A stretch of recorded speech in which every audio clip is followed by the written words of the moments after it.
dominant over every team in Formula One and the real race track like in Texas. The Prix is fast as is magnificent.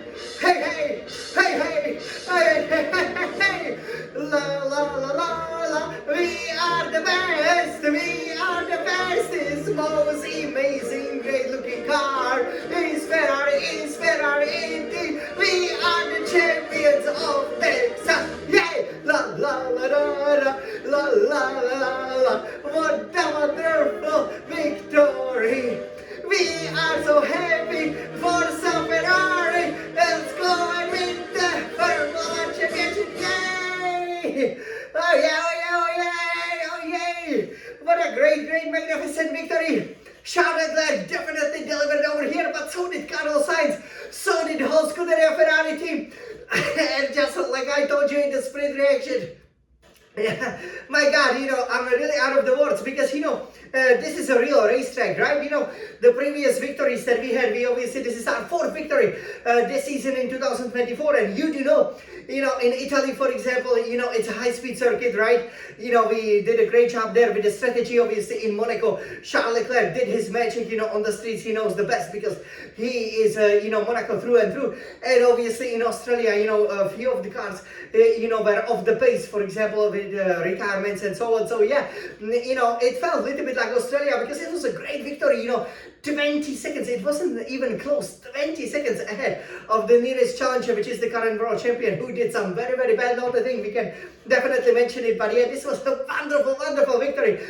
Everybody was celebrating, it was blue sky, so the Scarlet Ferrari looks so wonderful in that real, Ferrari color, as for this season, for example, we are, going back to the spec used by Michael Schumacher, to win all these memorable championships. And yeah, it's since 2006 that, we last managed the 1-2, in the United States, and now it happened again.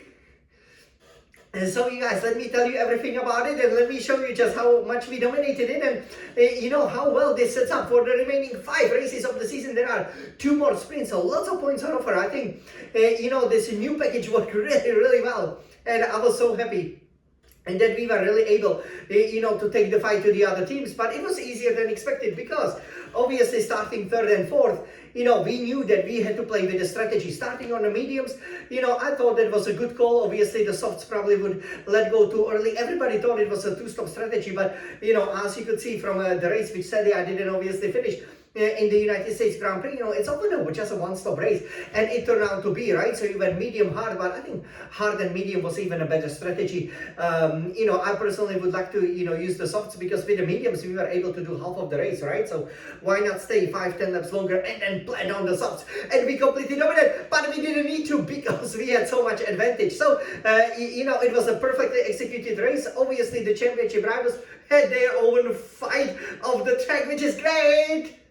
And for us, Leclerc got a great start, right? So what we have to understand is at the circuit of the Americas, so basically if you are a pole sitter, you start on the right hand side and you start on the left hand side if you are a second or any even number starter. And basically, the turn goes like this, so it goes to the left. It's a sharp left turn. It is pretty much you have to turn, I believe, about 80 degrees. So it is imperative, that when you start on pole position, that you defend that inside, right? Because the track widens up, especially if you see it, for example, from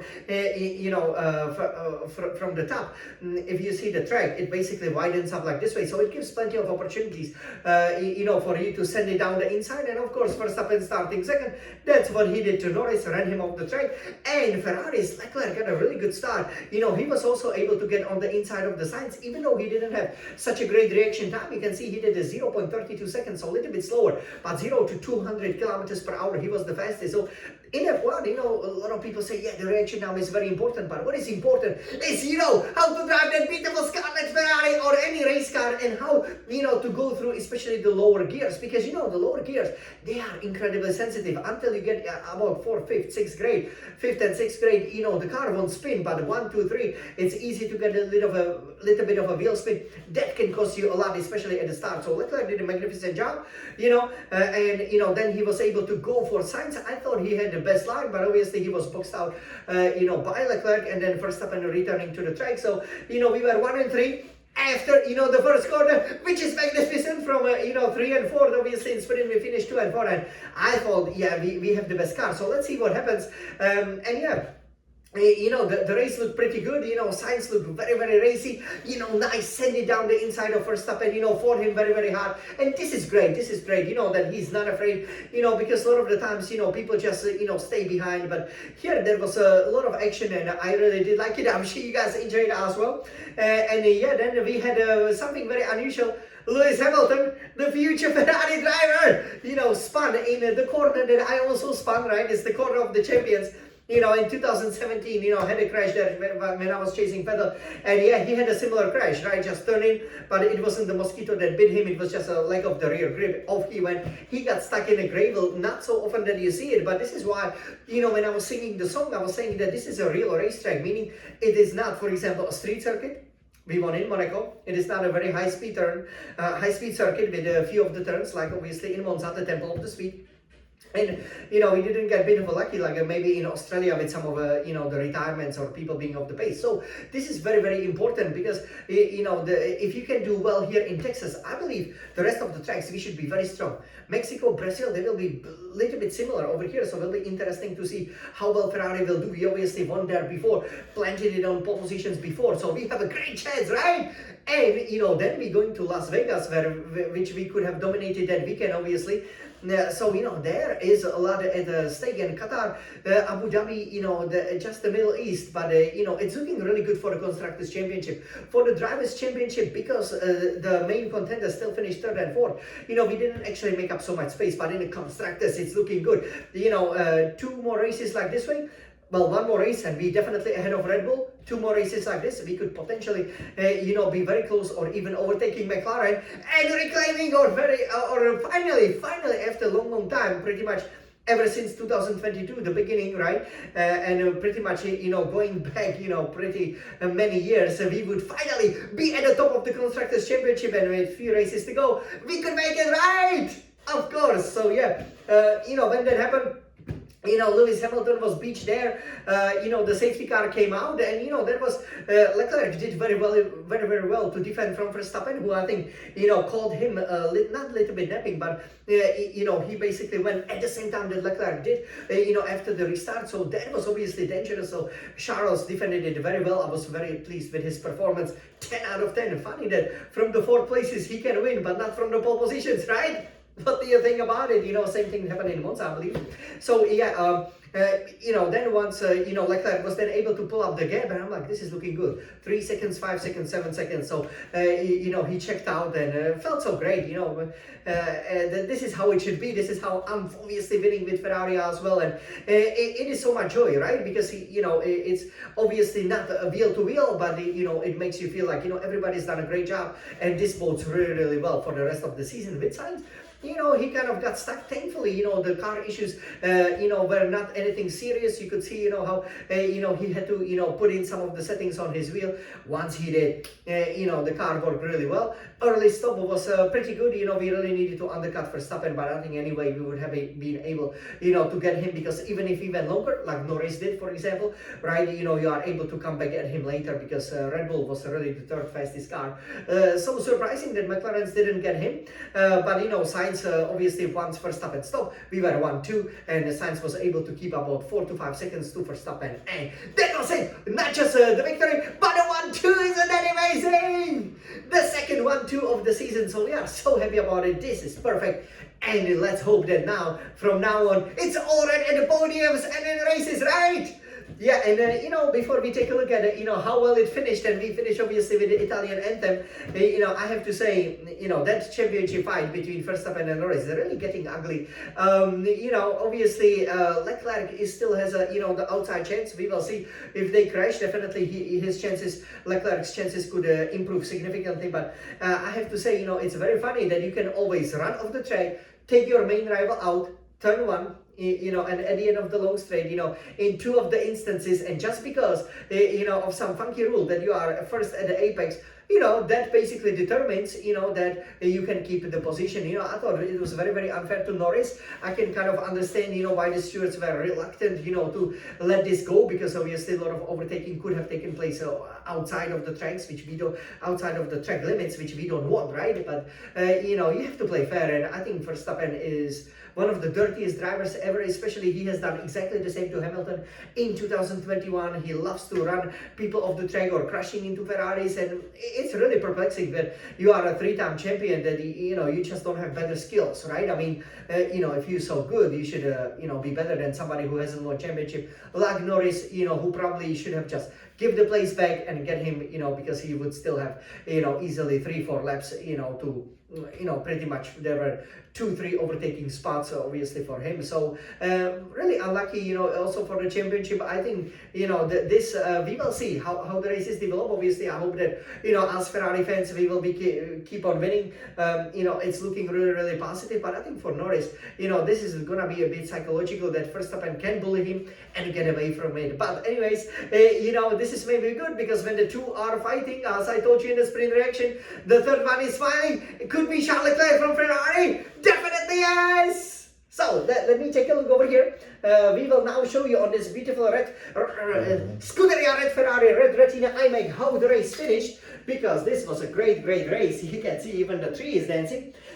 So over here you can see Charles Leclerc winning by 8 seconds from Sainz. I actually thought Sainz maybe had more of the raw pace. However, that's his problem, that he didn't qualify well, or that sorry, that he lost at the start, right? And then you can see 20 seconds, 19.4 to Red Bull and Norris obviously as well. This is great. Piastri finished 5th. Finally we are in front of these orange cars. No fashion in orange doesn't look good. And Russell almost 1 minute behind with the other Red Bull, and then we had Hülkenberg, Lawson, Colapinto, especially Lawson, Colapinto, the two drivers who just joined, this year in the middle of the season, and they are in the points. That's very impressive. I think they could have a good future ahead of them, but yeah, the fact that the lead Mercedes and also the second Red Bull are 1 minute behind is a dream come true for a Ferrari fan, because this means a lot of things. Obviously, we can easily control, the races. And here, so Verstappen leading 354 points. Norris 297, behind. Well, that's gonna be tough with 5 races to go. Charles Leclerc 275. So you can see that obviously over here we are 79 points behind. So we need some DNFs there. Really, it's a really outside chance. Piastri 247, more than 100 points. He's out of it. Same for Sainz 215, Lewis Hamilton 177. That spins very costly, because George Russell now has 167. So we'll be catching him. There will be big fight for the supremacy at Mercedes. Sergio Perez 150, and then Alonso 62. Hülkenberg 29, doing really well. He's obviously one of the revelations since last season as well. And this is Constructors' Championship, which is much closer than the Drivers' Championship. 544 points, McLaren 40 points down, Red Bull 504, 496, only 8 points. We are then behind, obviously, the Red Bull, and only 48 from McLaren, right? There are always 43 points on offer. 44 points if you count the fastest lap during every Grand Prix weekend. And there are 59 points on offer if you have a sprint weekend. So one sprint we could be leading.